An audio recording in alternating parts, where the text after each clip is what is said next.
I look fine to him. I look fine to everybody. We're on the air. Hello. Do I look fine, Joe? You. How do I look, Joe? Your How do I look? lighting Do I look is okay? your lighting is fabulous. Really. Your cheekbones, Joe. I mean, your entire body just hangs off your cheekbones. Joe, You have fantastic bone structure. now she's moving my light. Does this look fine to you now? Oh. Usually his face winds up half dark, so it's not fully lit. Well, you know what? She's right. She's right. Listen, this woman fixes chainsaws. Okay, don't mess with her. Is it She better is. now? It's Move the no. light. He does. He looks really good. I can his cheekbones, his entire body hangs off his cheekbones. He looks fabulous. And he got a haircut too. We Yes. both did. Yes. We Yes. both did. We both look Oh, you fabulous. both look fabulous. Excellent. Now we've gotten that taken care of. We've got you lit.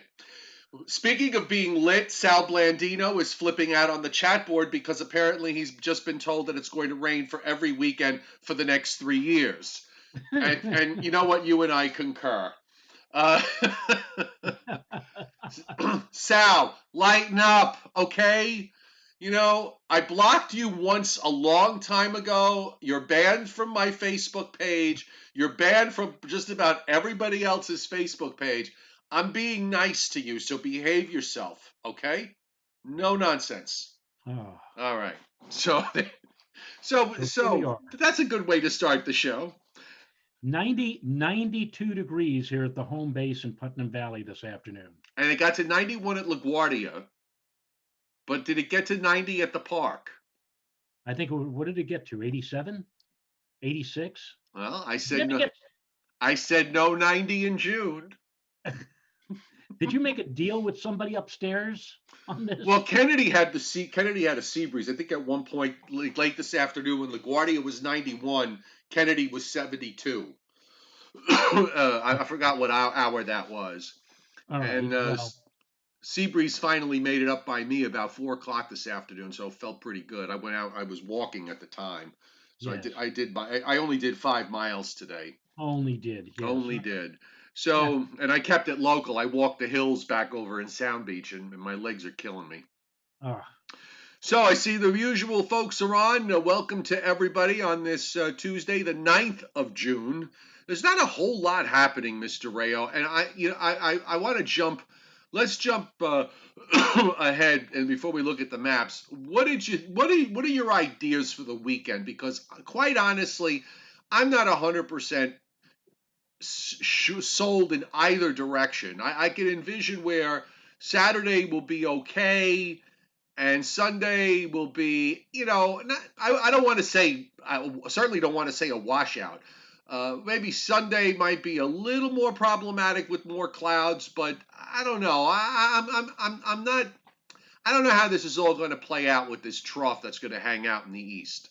I said that Saturday would be sunny to partly cloudy, and I think it'll be the day with the lower humidity levels. And then on Sunday, as we see a bit more humidity build in, more in the way of cloud cover. And I did go for the mention late in the day, perhaps, of a shower or two, but I don't think it's going to be a washout. I think on a scale of 0 to 10 right now, and remember, this is only Tuesday, but on the Rayo scale here, I would say the weekend will rank somewhere between a 7 and 8. And Mr. Blandino's mouth is all of a sudden showing a little bit of a smile by that. Yeah, Sal just says on this. He has. All right. I haven't. I will admit, Sal, you have gotten a little better. You haven't reported me to the FBI or for the, or the CIA for forecasting onshore winds on a summer weekend. That you haven't done that in a while, so I get that. Just take a breath, okay? This is a fun place to be. The chat board's a nice place to hang out. Everybody's very kind to each other. So we just want everyone to be, and everyone is welcome. It's an open place, so we want to just kind of keep it that way. You know, and you could do what I do, just have a glass of wine. The question I have for you is tomorrow. I know that if you were to follow to the letter the numbers on, let's say, the Moss guidance for the NAM and the GFS. You might not go for any precipitation until after 6 or 7 o'clock tomorrow evening.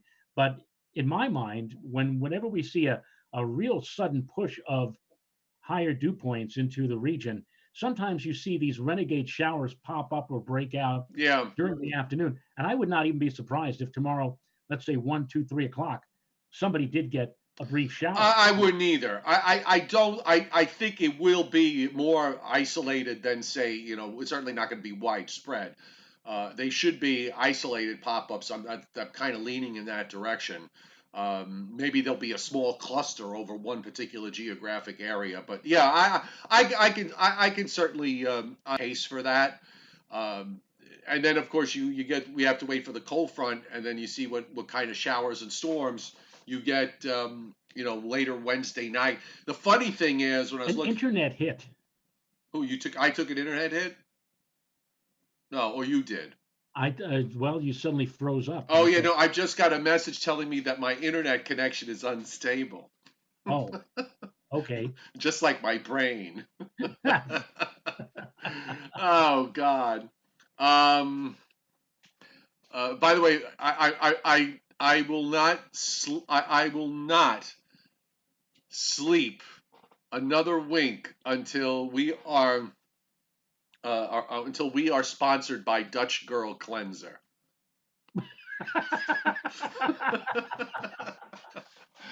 In that case, you're going to put a little octagon at the bottom. And also, along with Dutch Girl Cleanser, Beads or bleach. it was also something called Trend or Trendy. You're right. And it's some kind of powder bleach or liquid. I don't know. It just comes in liquid form. If you look really closely in the Perry Mason And Sweetheart soap. I haven't seen Sweetheart soap. Well, what are you alluding to? Because these are the sponsors that you would see on the first season of Perry Mason. No, I know in the closing credits. Right. They show. I've seen Dutch Girl Cleanser. This stuff called Trendy. That like I said, it looks like it's some kind of powder bleach. Right. But I'd never seen what was it, the Sweetheart soap. Sweetheart soap. I've never seen that. All right, you know what? Enough caterwauling. Let's get going here with what's going there. Honestly, except for the unusual nature of what's happening in the middle of the country, and it really looks kind of weird, Joe. When we'll show you bring up the radar in a little bit. But I just want to bring up the watches and warnings here, and you've got up and down the Mississippi River. Now, most of the flash flood watches up and now are in the northern part of the upper Mississippi Valley, so from Iowa to western Wisconsin. It's not often you have wind advisories and high wind warnings up in June in the interior. Okay, I mean Right. it's one thing when you have a tropical storm coming ashore, but outside of that, the high wind warning is not something that you see very often in the late spring and summer. But in fact, we have it covering southern Nebraska, most of Kansas, western Oklahoma, northwest Texas, all in a high wind warning. Heat advisories again in southeast Texas. You got wind advisories all over the place in the plains and on up through parts of the Great Lakes and as far south as eastern Arkansas. All of this, and take a look at this because it's actually quite cool what's happening. You've got two really distinct features here. The feature that is what is left of Tropical Storm Cristobal is the one to the right over Wisconsin and Iowa, and it is a distinct comma shape there. But then take a look to the west, back through Nebraska and South Dakota down into West Kansas. This is the upper low that is interacting with Cristobal and is eventually it's all merging into one big storm in the Western Lakes. But I thought this was pretty interesting. You don't see something like this. It's hard enough to see it during the winter months, let alone in the summer. But that's pretty impressive, I thought. Did you hear what happened to Laramie, Wyoming? Yes, I saw your post. And of course, you and we have been predicting snow for Wyoming for how many days now? And they finally did. It 6 to 9, did. 6 to 10 inches. Yeah, but it looked like the main roads were just wet because of the sun angle. Yeah, well. They have a sun angle there too. Yeah, but that's June snow again. Not as unusual as it sounds, at least for the early part of the month. You get a cold enough flow up there. You still can get some snow even in Yellowstone in late May, early June.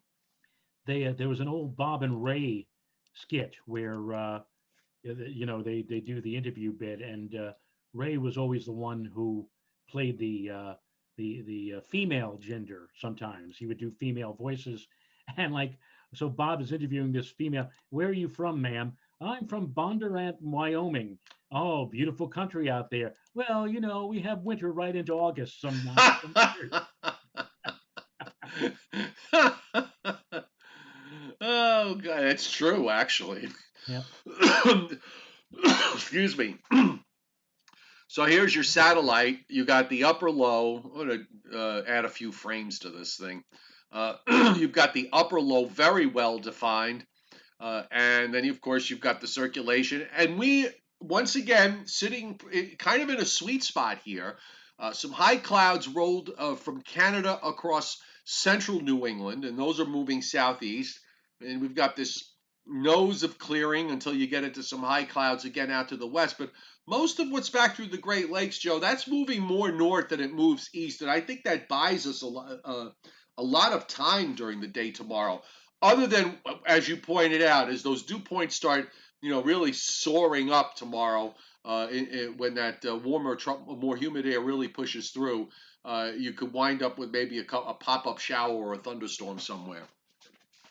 I think that is the possibility, but again, just a pop up, an isolated shower or two, much if not all of the day for most everybody who's watching or listening now. It will probably be dry, but again, from experience and from many, many years of experience, whenever we get this sudden push of higher dew point temperatures, and we had a pretty good jump of the dew points today from yesterday, but tomorrow we're going to be in the 60s, maybe even the mid and upper 60s dew point wise. So that may be enough to trigger a couple of stray showers. But Joe, I think the main batch is probably going to hold off until sometime late tomorrow night. Thursday we'll have a few, and then when the actual cold front knocks at our door come Thursday night, late into early Friday, that'll be our best chance of getting some showers and storms. I notice also that SPC has slight chance of severe, not too far away from us tomorrow, just off to our west. Right. Well, yeah, because the fact that the system is all going to consolidate and head up into James Bay, much of the higher risk areas are going to be north and west of the coastal plain. Meanwhile, you mentioned with respect to the snow in Wyoming, that was because of that upper low that moved, straight out of the northwest and moved over Wyoming and northern Colorado, and now continues to swing its way to the east. We'll bring up SPC, trying to keep my windows open to a minimum here because I don't want to cause some issues. We actually have one working tornado watch up right now as of 7:15 Eastern time in northeast Kansas, southeast Nebraska, and touching maybe one county in southwest Iowa. There's a slight and enhanced risk of severe weather there. Also, and that's with the upper low. Then you have the slight risk of severe weather in eastern Illinois and over much of the state of Indiana. Marginal risk that extends around the lower lakes all the way down into Louisiana and southeast Texas. Another small area of marginal risk in South Texas. And you've got general thunderstorm activity going on in the southeastern part of the U.S., but no risk area is being indicated. Now, for tomorrow, the Storm Prediction Center has a rather large area of slight risk. The marginal risk, Joe, looks like it runs through the Catskills, maybe gets to about Orange, the eastern flank of it, goes to, looks like Orange County, down the Hudson Valley, Orange County, northwest New Jersey, and then it turns a little bit further inland and goes across southeastern Pennsylvania down the Appalachians. But you've got slight risk throughout most of the state of Pennsylvania, most of upstate, western, and central New York, and then enhanced risk in northern Ohio and southeastern and the lower peninsula, southeastern Michigan. Enhanced risk there. And again, this is because the low center is so far north that your risk area and your thunderstorm development is going to be further north. I wonder, Mr. Rayo, this is supposed to be again for Thursday morning, and yet they have the eastern edge of general thunderstorms only to about New York City. I don't know. I just think that I don't understand why they're reluctant to push it further to the east. Are they concerned perhaps about the maritime climate that it'll run into almost a wall, so to speak, when it gets to That New could, York? you know what, that probably is the case. It's an awfully sharp line that they have though to draw it the way they do. Right, my Um, goodness, you go like 75 miles. You can go from a slight chance to a marginal risk to a general risk to nothing. to nothing. Hmm. I don't know. I would have thought maybe the general risk might have been a little bit further to the east, but you know what? We'll see what they do tomorrow when they update in the morning. And then for the next day, as we head into Thursday into Friday. Now, here's something that was kind of interesting to me too, because I noticed that the the NAM actually holds the cold front back and doesn't bring it through until late in the day on Thursday, and it has some showers and storms with it. And SPC actually has marginal risk from southern New Jersey down into South Carolina. This is for Thursday into Thursday evening. I didn't get a chance to read the discussion. I wonder whether they are buying the idea that maybe the frontal boundary, instead of being offshore like the GFS has it Thursday morning, or just offshore, just kind of hanging around there all day. Well, The they have net, on I've got the discussion in front of me here for mid-Atlantic.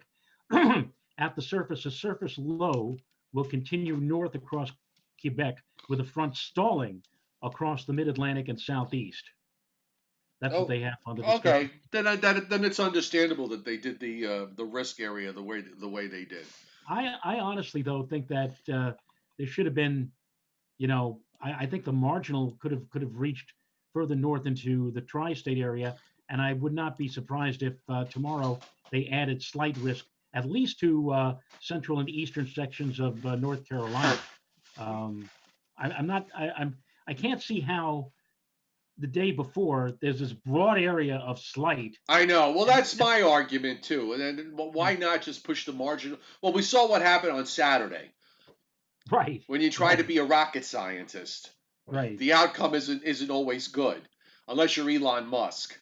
But yeah, so I mean, we may wind up seeing them stretch this out a bit as we get closer. We'll have to wait and see. Rainfall amounts on WPC's 7-day forecast. Going for some big rains, Joe, in southeastern Virginia, eastern North Carolina, on the order of 3 to 6 inches. This is some of the stuff that we're questioning about the weekend, because a little low does try to spin up off the North Carolina coast sometime over the weekend and early next week. You do have up to about a half an inch of rain being indicated as far north as Long Island, and some patchy areas of a half an inch to an inch in upstate New York and into western New England. Higher amounts around the Great Lakes. Another round of big rains maybe for South Florida on the order of several to 6 inches being indicated there, and on up into the Pacific Northwest. And yeah, that's add all of this on across the Southland to what they've already received from Cristobal. Did we ever get any specific numbers Sunday and into Sunday night In and terms Monday of in the terms of rain that's fallen so in far, terms of I rainfall? haven't seen anything. I didn't see anything either, and obviously because of the fact that the tropical system just suddenly rocketed north. Thankfully, it was not one of those systems that just sits and sits and sits and just drenches the any one particular region. So, and I didn't see anything on national news. People wading through waist deep water. So Right. I guess it was wet, but it really was not.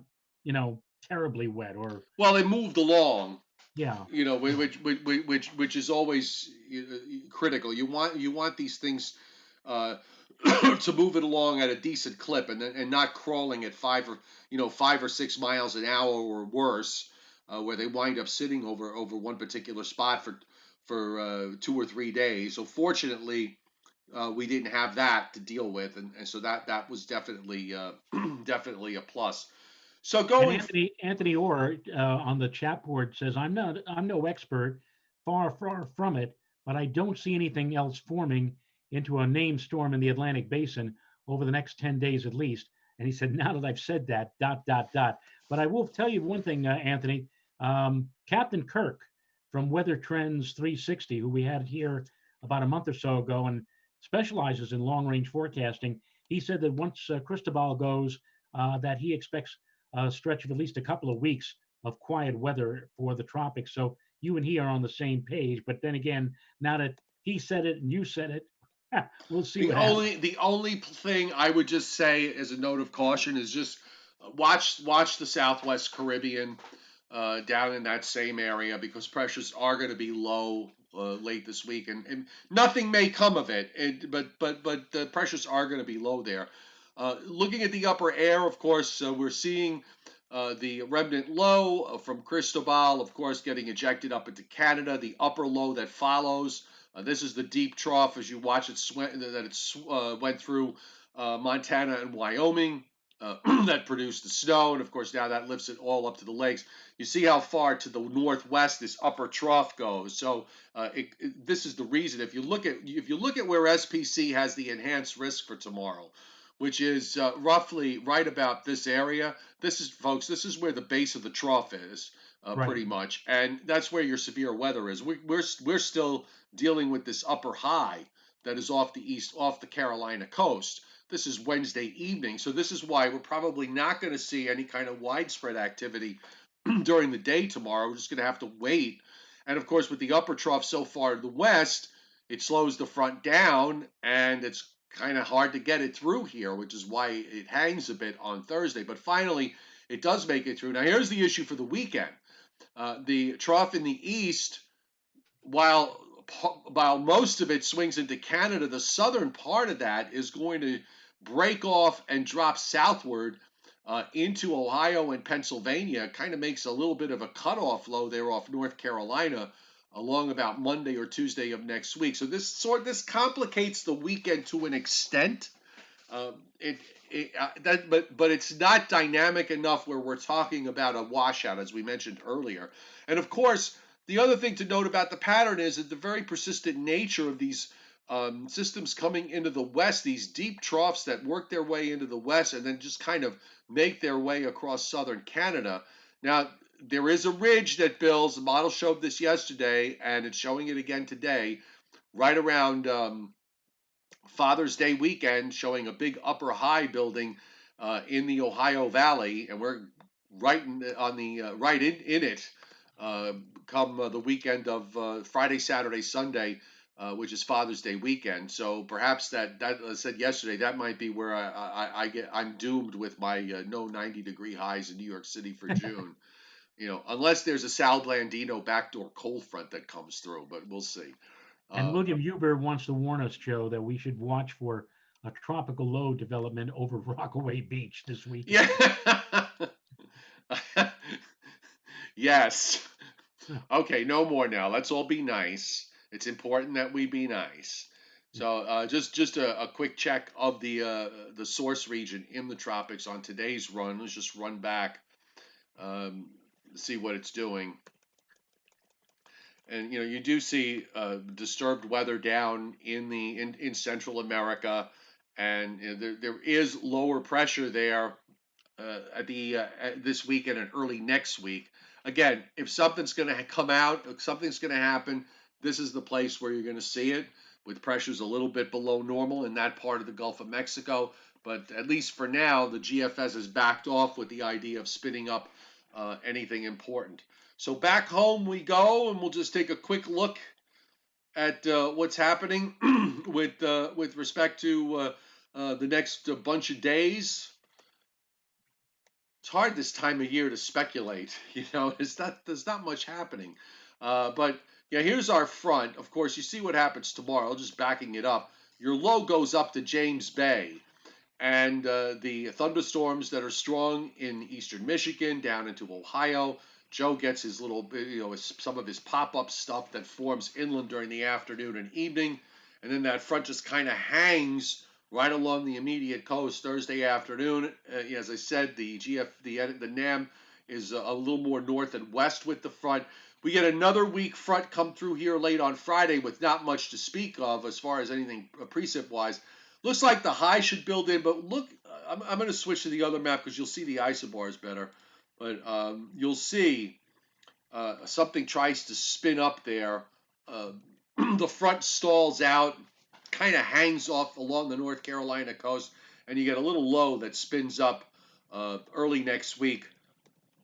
Yeah, Joe. Saturday, I think we're okay for Saturday. Sunday might be, more clouds or increasing clouds with a bit of an onshore flow, and it looks like the rain, maybe some rain comes in Sunday night and Monday, if you want to believe the GFS, as this coastal low just kind of spins there. It doesn't become anything tropical, but it's more of a nuisance than anything else. Yeah, yeah. It's it's still like what 5 6 days down the road, so we Mm-hmm. still have some time, some wiggle room, so to speak. But if I were planning anything, if I were able to, you know, change dates or shift things around, right now I'd say Saturday would be the better of the two outdoor days. It'll probably be the day that I'll choose to do the lawn, considering that there might be some wetness arriving sometime on Sunday. But again, we'll have a better handle as the week progresses. Okay, so let's do a little bit of Briller Jeopardy. Since weather's kind of quiet, so we'll just sort of leave it at that and head to Briller Jeopardy. So today, Mr. Rayo, what was the first TV show without what was the first TV show without a theme song? Without a theme song. Without a theme song. Ugh. Uh, could I ask a question? Has it been fairly with does this date back to like the 1950s or The show remains on the air today. really? Well, how about 60 Minutes? Bingo. Oh, Could you hear me do what I was doing? no, it crossed my mind that it might be 60 Minutes. Actually, what crossed my mind was, if you remember, when Walter Cronkite was doing the evening news on CBS, there was no theme song. It was just an announcer saying, from CBS CBS News in New York. Yes. So CBS Evening News with Walter Cronkite. There was no theme song in the beginning, and there was no theme song at the end. It was just that was it, and the ticker, of course, in the background, Right. the news ticker. Now you have whole orchestras for these Exactly. opening news. Exactly. Okay, so what 60 Minutes, which debuted, by the way, in 1968, what was the last TV theme song that was #1 on Billboard's Hot 100? Was that I don't even know what the theme or the title was. Was it about that crazy supposed to be like Superman type person? Believe it or not, I'm No, that walking. wasn't the last one. No, It's the Hill Street Blues. that's what I would have thought, but there was one after that, and that was the theme for Miami Vice. Okay, all right. Then you have questions for me? I was not sent anything. At least I did not see anything from Mr. He Briller. said that I should remind you that he's sending you questions for me. Really? Well, let me just check here. I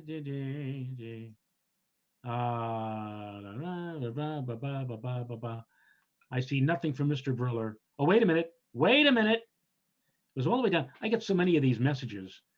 Joe Rayo has an unread message from Scott Briller. Get back to him soon. All right.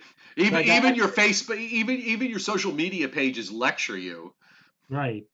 Evening, Joe. Here's Gorilla If Jeopardy it's from Mr. not your Chuck. mother, it must be Howard Johnson's. Yeah. Do you ever see Rita? Do you know the comedian Rita Rudner? Yes. Have you ever seen her bit that she does on that theme? Really, That she does I've a not seen whole thing. Does a whole thing about that theme. If it's not your mother, it must be Howard Johnson's. it. You Do you call remember up, it's like you call up for room service, and the person on the other end says, "Well, didn't you have that for breakfast? You should be watching your weight." Do you remember the Less Toil commercial? It's so easy when you use less toil. Oh no, no, no. I'm your mother, and I work day and night, not Oh, well, complaining, I've but never, I I work never, I day don't and night. remember that. You don't remember that? No. That might have been before your time. Well, I'm only 3 years behind you. Here's the Thriller Jeopardy question for Mr. Chiappi for Tuesday. Okay. Grab bag question. 1. This happened in New Orleans in 1954 in the summer and didn't happen again until the summer, I presume, of 1982. The It, longest streak in New Orleans weather history. What is it? it happened in 1954 and then didn't happen again in 1982 in the It didn't happen summer. again. It didn't happen again until 1982. So Well, the summer of I'm thinking 54, it's one of two things: either that the temperature went to 100, or the temperature went to below 70. Because in the summertime, it never ever gets below 70, and it does it very rarely gets above 92 or 3. So I'm going to say 100. you are correct.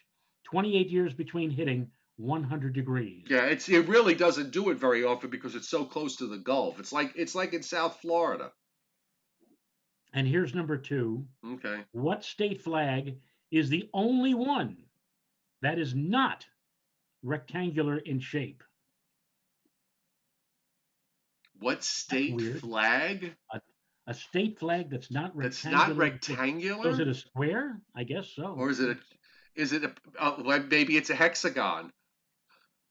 Hexagon. I I'll don't give you know. a hint. I'll give you a hint, and I don't want to bring politics into play here, but this is the only hint I can think of. It's a swing state. All right, so here so let's talk about swing states: Pennsylvania, Michigan, Ohio. You want me to stop when you're right, or Yeah. all right? Then you could stop. Okay, so it's one of those three. Right. All right, so I'm gonna say Ohio. You were right. Well, what's Ohio. the shape of Ohio's flag? He didn't say. He all he said was it's not rectangular in shape. Maybe shaped like a sock. I don't know. And finally, Yeah. the last one, a meteorological question. Okay. What is the highest temperature ever on Long Island? What was the highest temperature ever on Long Island? On Long Island. Now here, look. Now here's the thing. Okay. So if we say on Long Island, are we talking about Long Island geographically, or are we talking politically? Because if we're talking geographically, then I would have to say that LaGuardia's at 107 would be the Right. highest that it would occur on Long Island. I Now, think I, I think he's talking about Nassau and Suffolk so County. now if we go to Nassau and Suffolk, there's no real organized list of highs in Nassau because you've got Farmingdale, but Farmingdale, literally the town of Farmingdale, half of that town is in Nassau, and the other half is in Suffolk. So, Okay. and they don't have a weather station Right. anyway. It's at the airport, which is on the Suffolk side. So, the only other place we can look at really is MacArthur Airport. So, I am going to say for MacArthur, I'm going to say either 103 or 104. So, I'll go with 103. 104. Ah, But he doesn't say where. it's got to be Islip at 104. Well, what about Brookhaven? Yeah, but I don't know that you have Brookhaven's daily records are not easy. They're not easily accessible that I know Right. of. The Right. snow records are on there, but I've never really looked to see what their temperature records are. Right. And I don't think they have them organized the way the Climo sites are on Upton's website or on Mount Holly's website. Well, the 104, wherever it was recorded, I guess it was Islip, was also the same day that LaGuardia hit 107, which is Okay. July 3rd, 1966. All right. So that's not too shabby. All right. No. So look, you know what? I have had a very rough day. I went. I'm shopping for a new car, or actually, I'm shopping for a new truck. Decided I'm going to, since this may be the last vehicle I ever buy in my entire life, and there's always the outside chance that the vehicle lasts longer than I do. I've decided that I'm going to get something that I really, I'm going to enjoy. So, but it's very, Joe. It's so difficult to go. Buying a car, it has never been one of my favorite things to do. And dealing with dealerships and all the rest of it. And I have bought, I buy, I run them into the ground. As you well know, 300,000 miles on my Toyota. So I've bought cars using Costco's, auto program where you just walk in and you say, I'm a Costco member. What's the price? Which I like because it's like, you know what? I don't want a relationship with my car dealer. I don't want to get into these long-winded conversations where, you pretend to like me, I pretend to like you, and um, I just want to buy a car. But it's so hard. You got to make appointments, and then there's stuff on the internet, and then you get messages. I got a text message from somebody at a dealership that I swear to you, I have no idea how he got my name or phone number. None. I have no clue. Joe, Joe, believe me when I tell you, you can get your name and phone number anywhere. Oh, I The know you internet. can. But the funny thing was, I was at one dealership where I spoke to someone there, gave him my number, and said, um, when the truck that I'm looking for comes in, give me a call. Okay. He never called me. I got a message from this other person from another dealership at a car place that was 25 miles from here in Quag. I never went there. And so I mixed the two up. I get this text message and I'm thinking, okay, it must be the guy that I talked to.